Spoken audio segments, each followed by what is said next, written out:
আগে Google play store থেকে শিটটা install করে নেবেন। নেওয়ার পরে ওপেন করবেন। ওপেন করার পরে আপনারা কি করেন যে আগে যেমন ধরেন 1 তারিখে এই শিটের ভিতরে কাজ করছেন, এইটার ভিতরে ঢোকেন। ঢুকে আবার এই যে ডান সাইডে একটা প্লাস আইকন আছে, এখানে ক্লিক করে নতুন আরেকটা শিট এর ভিতরে নেন। এইটা একদম ভুল, এটা করাই যাবে না। এইটা করলে আপনি তো হিসাবপাতি দিতেই পারবেন না আপনার কাজের, আমারও এখানে সমস্যা হবে। আমি যখন আইডি রিসিভ করব তখন সব উল্টাপাল্টা হয়ে যাবে। তো এরকমটা করা যাবে না। প্রতিদিন কাজ করবেন, প্রতিদিনের শিট আলাদা আলাদা করবেন। কিভাবে আলাদা আলাদা করবেন আপনি দেখাচ্ছি আমি। আপনি সর্বপ্রথম শিটে ঢুকছেন, প্রতিদিন আপনার কাজ এইভাবে হবে, নতুনভাবে কাজ করবেন প্রতিদিন। এই যে ডান সাইডে দেখেন প্রথমবারে প্লাস আইকন আছে, প্লাস আইকনে ক্লিক করবেন। নিউ স্প্রেডশিট নিচেরটা, এটাতে ক্লিক করবেন।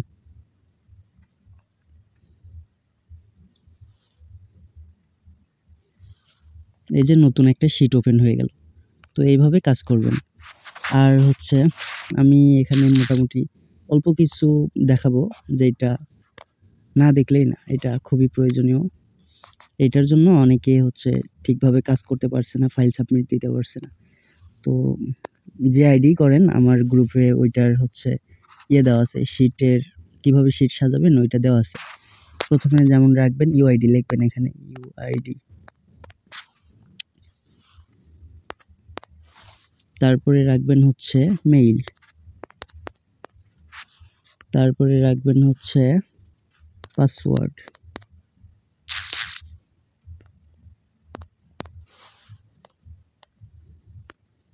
তারপরে রাখবেন হচ্ছে 2 ফ্যাক্টর কোড বা 2FA।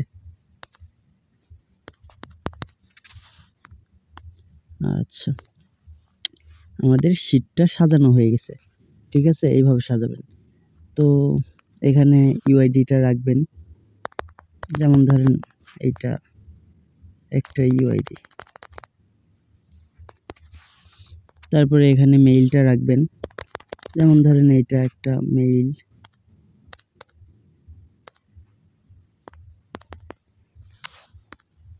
আচ্ছা, এখানে একটা বিষয় লক্ষ্য করেন।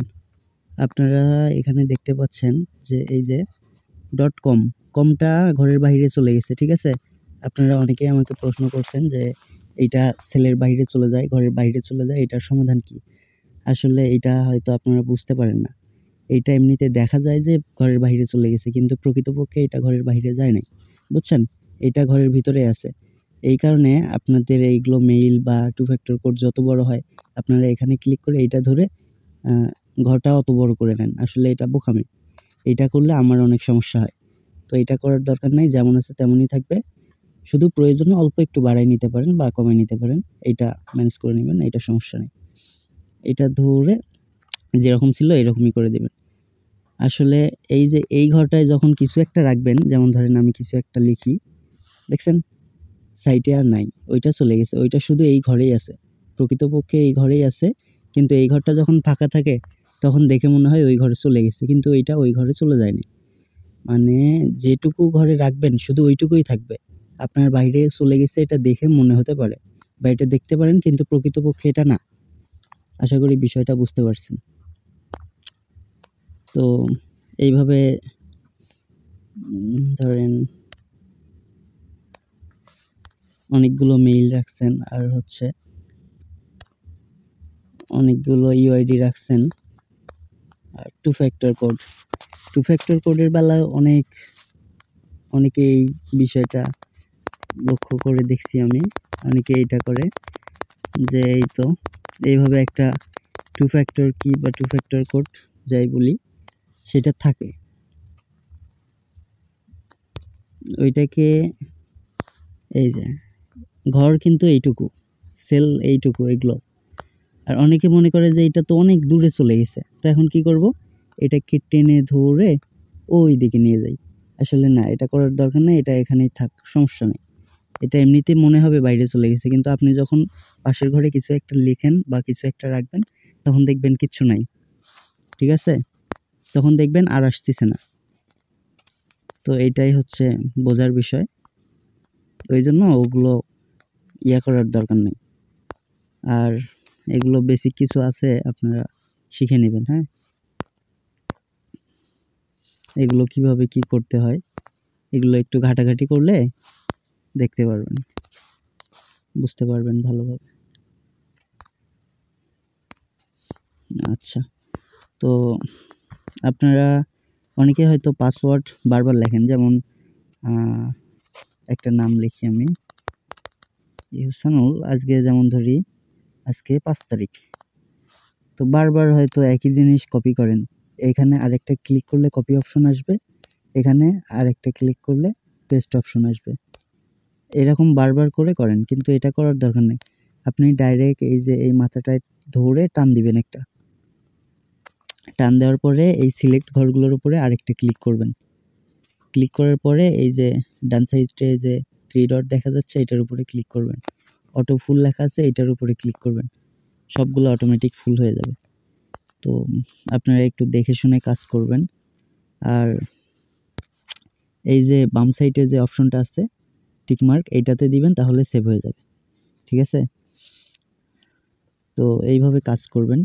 আশা করি আর কিছু দেখানো লাগবে না, এটাই।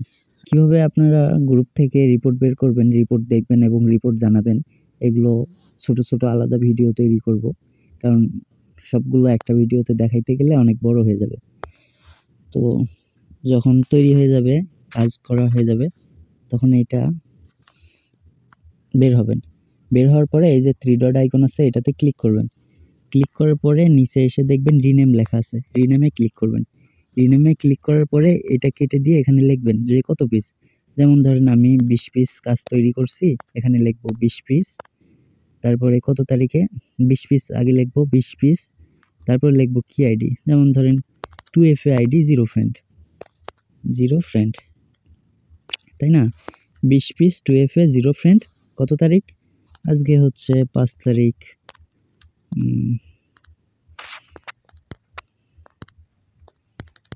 5 তারিখ, ঠিক আছে? এইভাবে লিখে দিবেন।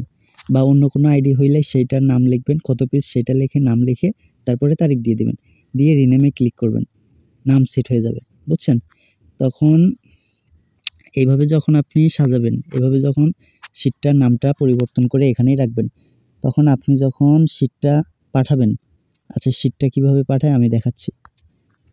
এই যে 3 ডট আইকনে ক্লিক করবেন, প্রপারলি শেষ।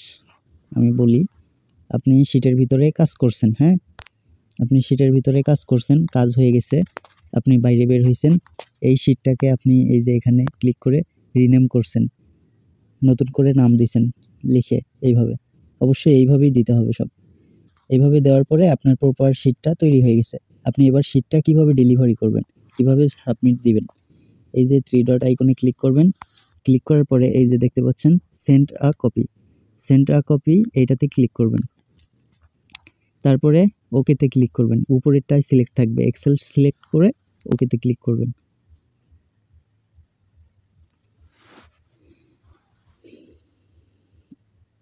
এরপর আপনি যদি হোয়াটসঅ্যাপে দেন তাহলে হোয়াটসঅ্যাপে দিবেন, আর যদি টেলিগ্রামে দেন তাহলে টেলিগ্রামে দিবেন। অবশ্য আমি টেলিগ্রামে নেই, যার জন্য টেলিগ্রাম সিলেক্ট আছে। আর এখানে একটা বিষয় লক্ষ্য রাখবেন, এখানে খুবই সাবধানের সাথে কাজটা করবেন। আপনি যদি একবার অ্যালওয়েজ দিয়ে ফেলেন, ডান পাশেরটাতে যদি একবার ক্লিক দিয়ে ফেলেন, তাহলে বারবার আপনার টেলিগ্রাম আসবে। আপনি যতবার হচ্ছে যেকোনো ফাইল সেন্ড করতে যাবেন, আপনার এখন অনেক অপশন দিছে, যেমন টেলিগ্রাফ, টেলিগ্রাম, হোয়াটসঅ্যাপ, মেইল, যেকোনো মাধ্যমে আপনি পাঠাতে পারেন। কিন্তু অ্যালওয়েজ দিয়ে দিলে এই মাধ্যমগুলো আর দেখাবে না। আপনি চাইলেও আর তখন হোয়াটসঅ্যাপে পাঠাতে পারবেন না। ডাইরেক্ট আপনার টেলিগ্রাম শো করবে। এই জায়গায় একটু সমস্যা।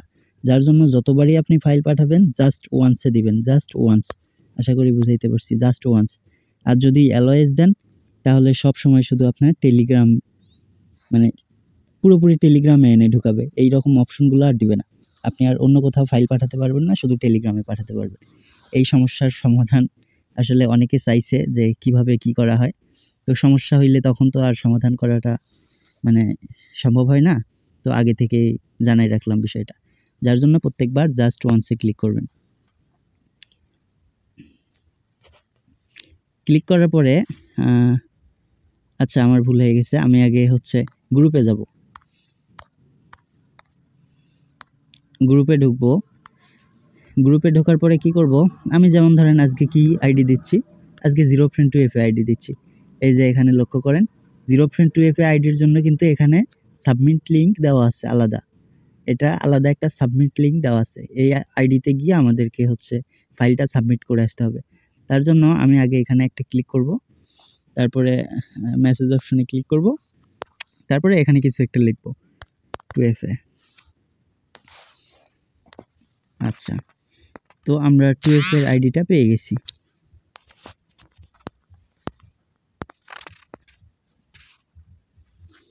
তো আপনি 3 ডটে ক্লিক করবেন। 3 ডটে ক্লিক করার পরে সেন্ড কপিতে ক্লিক করবেন। সেন্ড কপিতে ক্লিক করার পরে এক্সেল সিলেক্ট থাকা অবস্থায় ওকেতে ক্লিক করবেন। ওকেতে ক্লিক করার পরে জাস্ট ওয়ান্সে ক্লিক করবেন, যেহেতু টেলিগ্রাম সিলেক্টেড আছে। তারপরে আমি যে হচ্ছে আইডিতে পাঠাবো সেই আইডিটা সিলেক্ট করে দেব। যেমন এটাতে পাঠাবো 2FA পাঠাচ্ছি, 2FA পাঠাবো। এখন কি হলো, এখন বিষয়টা হচ্ছে যে আপনি যে ফাইলটা পাঠাইলেন, শুধু ফাইলটাই পাঠাইলেন, এর সাথে একটা মেসেজও পাঠানোর প্রয়োজন পড়তেছে না আপনাকে। এই যে দেখেন আপনার ফাইলেই লেখা আছে 20 পিস 2FA জিরো ফ্রেন্ড এত তারিখ। ঠিক আছে, আপনার আর একটা মেসেজও দেওয়ার দরকার নেই যে ভাই এইটা হচ্ছে 20 পিস 20 তারিখ 20 তারিখ বা কি, এগুলো দেওয়ার দরকার নেই, এগুলো দেওয়া যাবে না। আশা করি বুঝাইতে পারছি। এগুলো দিলে হিসাবপাতির সমস্যা হবে, আমি ফাইল খুঁজে পাবো না, আপনারা ফাইল মেনশন দিতে পারবেন না। ঠিক আছে, আশা করি বুঝাইতে পারছি। তো আপনারা সবাই কাজ করেন এভাবে, ইনশাল্লাহ ভালো কিছু হবে।